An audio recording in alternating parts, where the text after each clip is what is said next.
Nous nous retrouvons déjà pour le 3e jour de notre festival virtuel Voyage d'été 2020 à l'U3. J'espère que tous ces voyages vous permettent de vous transporter dans des lieux et des mondes difficilement accessibles autrement que par l'art. Observez d'ailleurs que parfois, souvent même, les excursions, même les plus courtes et les plus proches de chez nous, nous offrent des instants de bonheur incomparables. Nos artistes, en effet, sont une garantie d'émotion, de passion et de joie dans la musique et dans l'art. Et la journée sera riche en découvertes. Nos 2 séances du jour accueilleront dès 19 h les sœurs Nora et Zora Novotna, pianistes vraiment exceptionnelles. Mais dans quelques instants, c'est la soprano Julie Vercauteren qui va nous régaler de sa superbe voix. Mais d'abord, prenons quelques nouvelles de notre exposition avec une nouvelle miniature d'Aurélie Vétro. Laissons la parole à l'artiste. La petite souris a pour nom Fortuna. J'aime beaucoup cette citation qui nous rappelle qu'avec de l'audace et de la persévérance, on peut atteindre nos rêves. La petite souris grimpe sur une aubépine qui est le symbole de l'espérance. Les épines exagérées représentent les obstacles que nous avons tous à franchir pour atteindre nos grâles. Ici, une baie bien juteuse. Pour ce sujet que je voulais ancrer dans la terre, dit-elle, j'ai choisi d'utiliser des terres véritables et des pigments floraux. On y retrouve la fleur de Gaude, le cosmos, la campèche, et puis l'or, bien entendu, qui dans sa forme d'ogive souligne que chaque petit geste peut faire naître en nous une vocation, nous permettre un petit état de grâce. Nous avons l'honneur de recevoir ce soir la magnifique soprano Julie Vercauteren. Julie, après avoir étudié à l'Académie Grétry de Liège et puis avoir décroché un master au Conservatoire Royal de Liège en 2015, se perfectionne à Amsterdam et à la Haute École de musique et de danse de Cologne. Elle a su se faire remarquer par de grandes scènes européennes et travailler avec de prestigieux ensembles et chefs d'orchestre. Après quelques rôles d'opérette, elle est remarquée par le monde de la musique contemporaine, qui reconnaît en elle une perle rare, capable de moduler les timbres de sa voix avec une infinité de nuances. Les couleurs de sa voix la portent à la musique ancienne également. Elle excelle en effet dans les grands rôles baroques de Monteverdi, de Lully ou de Handel. Engagée dans la troupe du théâtre d'Aix-la-Chapelle, elle amplifie encore son répertoire qui va désormais de la musique de la fin de la Renaissance à l'époque contemporaine. Julie Vercauteren a une aisance formidable, une capacité à occuper l'espace et à vivre les personnages qu'elle incarne avec un naturel confondant. Déjà lors d'un concert dans notre salle en 2017, elle avait assuré un récital autour des rôles travestis à l'opéra. Et quelques jours plus tard, j'écrivais sur mon blog avec enthousiasme: quel talent, quelle jeunesse pleine de passion, sachant transmettre avec justesse ses personnages et ses émotions si diverses. On n'a pas fini, je crois, d'entendre parler de l'art exceptionnel de Julie Vercauteren, que j'espère pouvoir inviter encore en d'autres occasions sur notre scène. N'ayant pas eu la possibilité de réaliser une vidéo en ces temps de confinement, Julie nous offre tout de même 2 prestations antérieures. La première est un extrait audio de 2 grands airs baroques tirés d'Admeto, roi de Thessalie, un opéra en 3 actes dont la musique fut composée par Georg Friedrich Händel en 1727 à Londres. L'œuvre a eu un énorme succès et fut représentée près de 40 fois durant la vie du compositeur. Et pour la petite histoire, c'est la dernière représentation d'un de ses opéras à laquelle il a pu assister. C'était le 6 avril 1754, soit 5 ans avant sa mort. Voici 2 superbes airs virtuoses d'Alceste que Julie nous offre et qui sont issus d'une représentation à Marseille en début 2020.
À écouter Julie, on comprend parfaitement les mots et l'enthousiasme de Martine Dumont-Merger, qui, dans La Libre, parle avec une certaine fierté belge bien légitime à propos de cette prestation de voix fine et ductile, ainsi que d'une incroyable aisance scénique.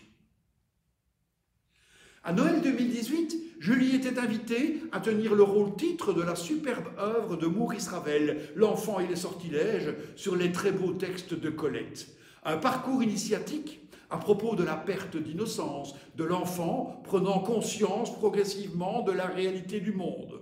Moment bouleversant entre tous lorsque l'enfant vit son premier chagrin d'amour après avoir déchiré le livre des aventures de la belle princesse.